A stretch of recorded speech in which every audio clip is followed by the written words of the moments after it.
If there's one person out of all the political talk shows that have lost all their touch and have become nothing more than a one-trick pony who can only talk about Donald Trump, it would have to be Stephen Colbert.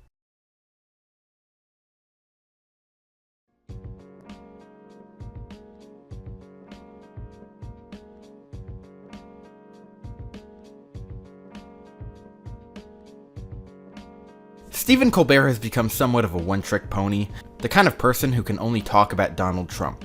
Either he's always too triggered by Trump's Trump-ups, or he's just looking for views. Now the reason I say this lies in what I believe to be the natural formula of political talk shows.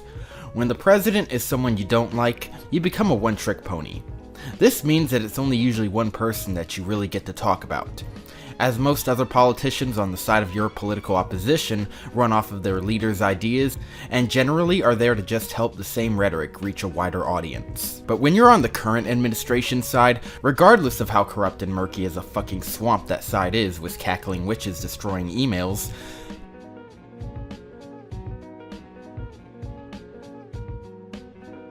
you have a lot more to address.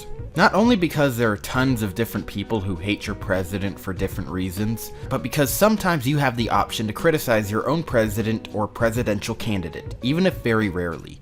This is why I think Stephen Colbert's presence will slowly die over the next 4 years, assuming that President Trump isn't impeached over some stuff he may or may not have done. And also if Mike Pence gets tossed out the window as well. It's the sad truth, but the truth nonetheless. He has nothing but Trump to talk about. He's too busy on trying to destroy the person who stole his party's victory from them. Or at least that's how they view it. He's too busy doing that, but doesn't have enough time to criticize his own party for material. He's too busy waiting for the next time Trump wrestles his overtly expensive jimmies. The more time passes, the more we'll see Colbert lose his presence if he continues on this path of being a one-trick pony. I hope for your sake, Colbert, that Trump gets a second term.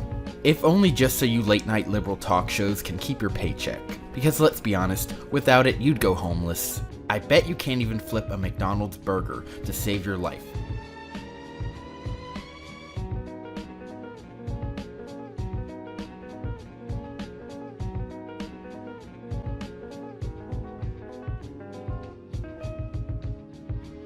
Even if Ronald McDonald was threatening to put your head into the deep fryer, salt you up, and serve you as the newest item, the McColbert Deluxe Club, or just McColbert. Who knows, maybe you might survive.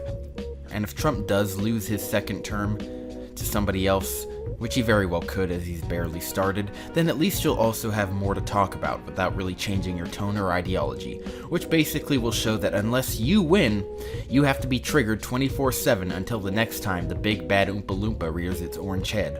But that's just a theory. A Steven theory. Thanks for watching. Also, if you want to help me out and pay for my classes on how to stop masturbating, be sure to subscribe to my Patreon.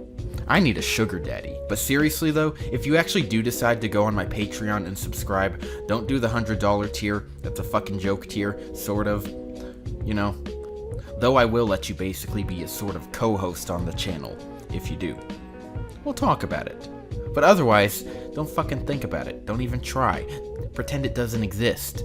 Word of advice.